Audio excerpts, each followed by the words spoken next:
曹小姐，感谢你的厚爱，我已经有老婆了。没事啊，林姐姐做小，我做大。啊！进门之后，我一定和林姐姐和睦相处，毕竟我们有同一个喜好。同一个喜好？什么喜好？喜好同一个男子。白哥哥，你想好了吗？我想。我对你唯一的要求就是每天做一首诗给我。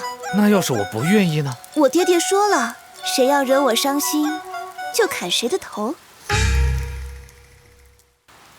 白哥哥，这样是不是太快了呀？曹小姐，既然你都那么勇敢地向我表白，那我也决定跟你坦诚相见。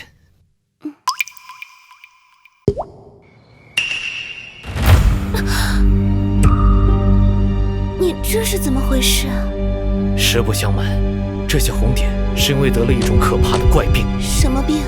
一开始就会出现你看到的这样密密麻麻的红点，然后全身皮肤开始溃烂，紧接着人体免疫系统失灵，最后呼吸困难，高烧不退，经历非人的折磨，直至死亡。重要的是，还会传染人。我是不是也被传染了呀？我快要死了！不，这种病只有经过亲密接触才会传染。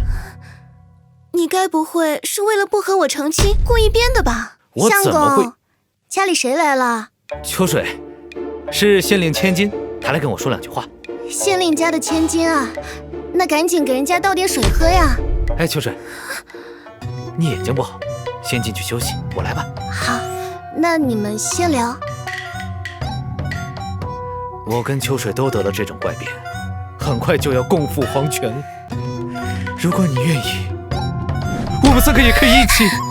不了，我还有事先走了。真的不用了吗？